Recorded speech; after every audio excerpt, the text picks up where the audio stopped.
श्री लक्ष्मी नारायण भगवान की जय हो। कार्तिक महात्म चौथा अध्याय। नारद जी स्वयं परम ज्ञानी थे। आप ब्रह्मा जी से ये सभी प्रश्न हम संसारी प्राणियों की भलाई के लिए कर रहे थे।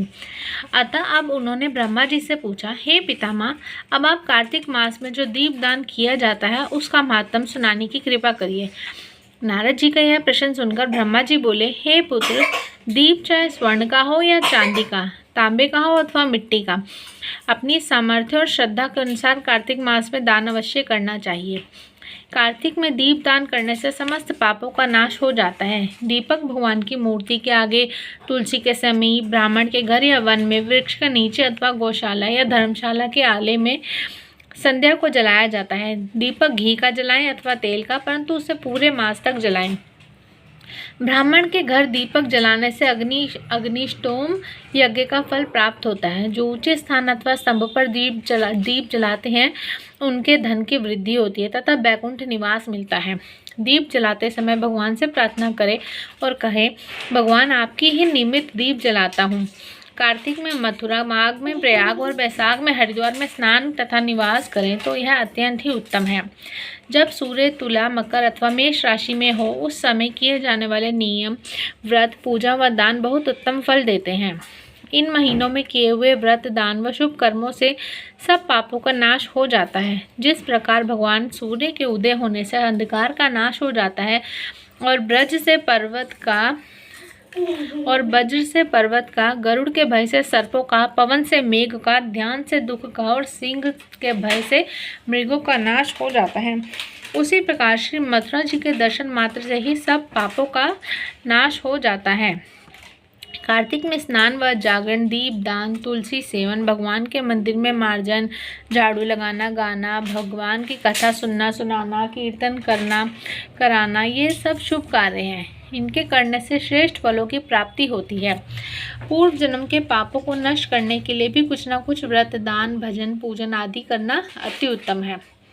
ब्रह्मा जी के मुख से पूर्व जन्म के पाप शब्द सुनकर नारद जी ने पूछा, हे विधाता, पूर्व जन्म के पाप किस प्रकार जाने जा सकते हैं, यह सुनने की इच्छा है, सो आप कृपा करके सुना दीजिए।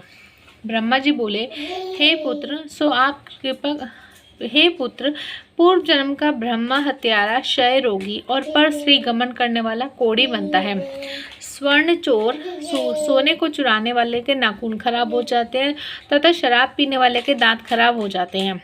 इस प्रकार मनुष्य के पूर्व जन्म के पापों की पहचान जाता है।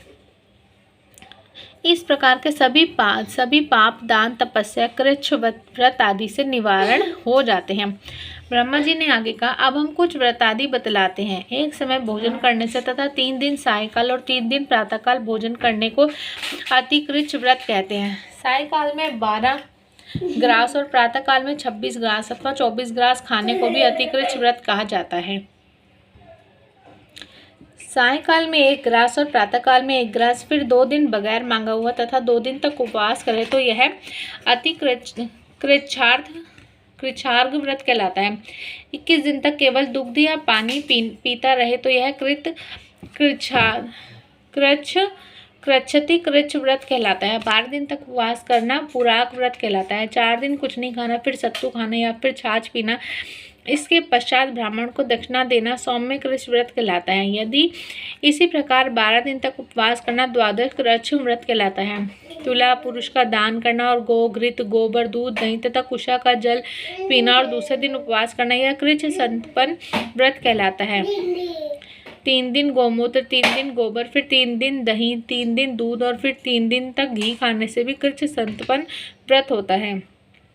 यह समस्त पापों को नाश करने वाला व्रत है। इसी प्रकार गूलर, कमल, बेल के पत्ते या कुशा का जल प्रतिदिन पीना भी ऊन कृच्छ व्रत है। 3 दिन तक उपवास करके ऊपर लिखी वस्तुओं को पिए तो पूर्ण कृच्छ व्रत होता है। पका हुआ दूध, घी और जल 1 दिन पिए और 1 दिन उपवास करें तो इसे तप्त कृच्छ व्रत कहते हैं।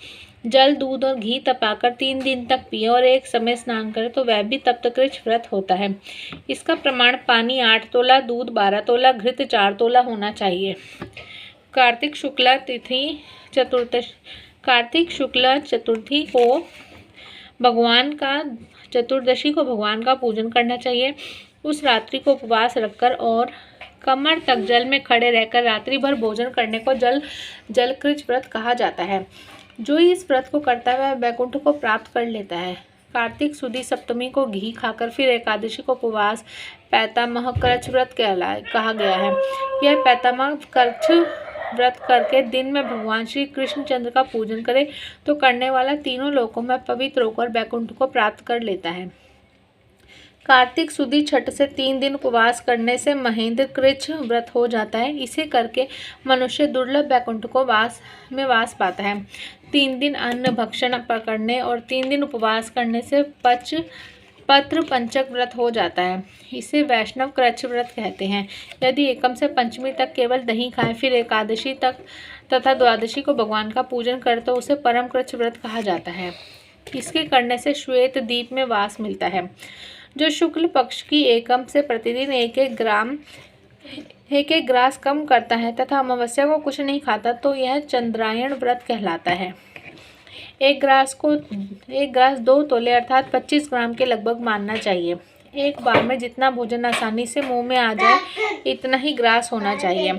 कृष्ण पक्ष के आदि में 14 को 5 ग्रास और फिर प्रतिदिन एक ग्रास बढ़ाकर एक पक्ष में 240 ग्रास पूरे करने चाहिए। इसे भी चंद्रायण व्रत कहते हैं।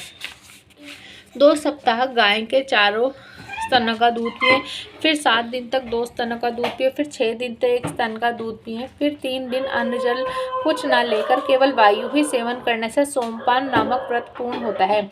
यह व्रत समस्त पापों का नाश करने वाला है। गेहूं तथा चावल की कांजी, दही, दूध, घी, जल और पंचगव्य तथा निम्नलिखित सब चीज़ें नियम पूर्वक कार्तिक मास में खाने से भी साप्ताहिक कृच्छ व्रत हो जाता है। इस व्रत को करने वाले को भी विष्णु लोक की प्राप्ति हो जाती है। बेल, पलाश, गूलर का काढ़ा और गर्म दूध पीकर एकादशी व्रत करने वाला द्वादशी को पालन करे तो निश्चय ही वैकुंठ को स्थान प्राप्त करता है। जो व्यक्ति कार्तिक सुदी सप्तमी, अष्टमी, नवमी और दशमी को जल कमल खाए फिर एकादशी को उपवास करे तो यह लक्ष्मी व्रत कहलाता है।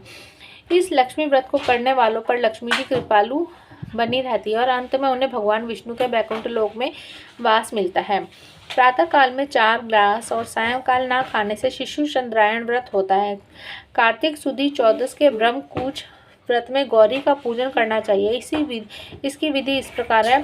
गोमूत्र, गोबर, दूध, दही, घृत और कुशा का जल लेकर इन सबको मिलाकर पंचगव्य बनाएं।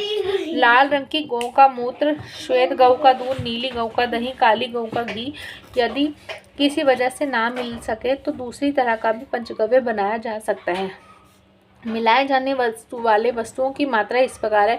गोमूत्र 8 ग्राम या मिलीलीटर, गोबर 19 माशा, दूध 12 माशा, दही 10 माशा, घी 8 माशा और कुशा का जल 4 माशा। गोमूत्र गायत्री मंत्र पढ़कर गंध द्वारा से गोबर पय पृथ्व्या से दूध, दधि क्रावर्यो मंत्र से दही, तेजोमसी पढ़कर घी और देवस्यति मंत्र पढ़कर कुशा का जल मिलाना चाहिए।